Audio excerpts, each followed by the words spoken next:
to the latest installment in our series on the real issues of election 2016. Tonight we're talking health care. It's been a Republican talking point ever since the Affordable Care Act first passed, and they were looking to repeal it. But this election, as Adam Riley reports, there is a big philosophical difference on the Democratic side.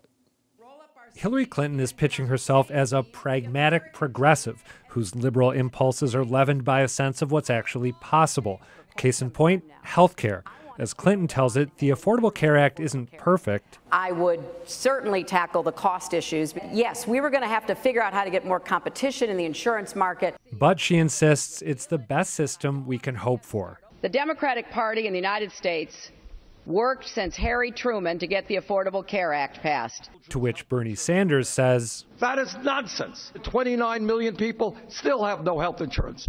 We are paying the highest prices in the world for prescription drugs. What we really need, Sanders says, is universal single-payer health care. In other words, Medicare for everyone. Provide health care to all people, get private insurance out of health insurance, lower the cost of health care for middle-class families by $5,000. That's the Democratic race in a nutshell, a pitched battle between realism and idealism. There's nothing quite so stark with the Republicans, though there is some ambiguity. Back in 2000, Donald Trump touted Canada's single-payer system as a model, saying it helps Canadians live longer and healthier, with fewer medical lawsuits and lower costs. Today, his opponents smell socialism. Actually, Donald Trump and Bernie Sanders have basically the same health care plan. In fact, Trump now supports privatized universal health care, whatever that means.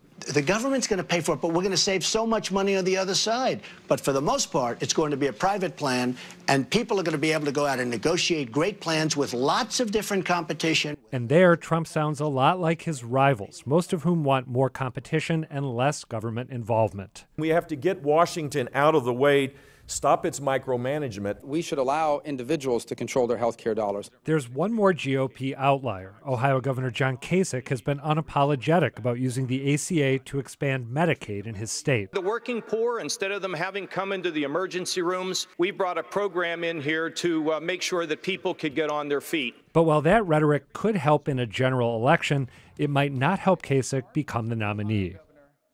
Okay, Adam Riley, nice to see you. Hey, Jim, good to see you too. So we all know Hillary Clinton, let's improve the Affordable Care Act. Right. Medicare for all, Bernie Sanders. That's what they want to do. Yep. What do Democratic voters prefer? Turns out Democratic voters really like both options. The ACA has about 80% popularity, according to this Kaiser family poll that came out late last year. So does the idea of Medicare for all. But when you factor in other voters, Republicans, independents, the ACA actually fares really, really poorly. Right now it's underwater. I think it's 46-40 in terms of disapproval, approval.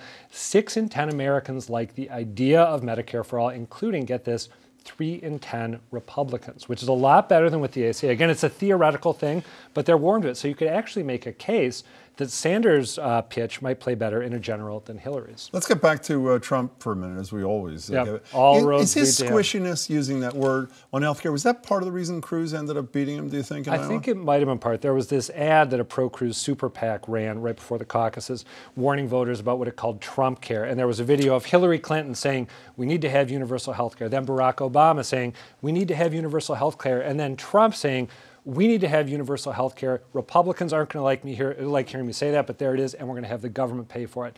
It was a close election. I don't know if it was decisive, but it couldn't have helped him. I only have a few seconds. Let me be clear. It's fair to say that all the Republicans are under the let's repeal and replace umbrella, even though what they'd replace it with differs. Yeah, it differs, but not that much. There's a sort of a small set of solutions: health savings accounts, letting people buy insurance across state lines, tax credits for insurance. They all subscribe to the vast majority of those. Also, they want to make sure people with pre-existing conditions can still get insurance, so that looks like an ACA victory. Adam Riley, thanks so much. Very helpful. Good to see you.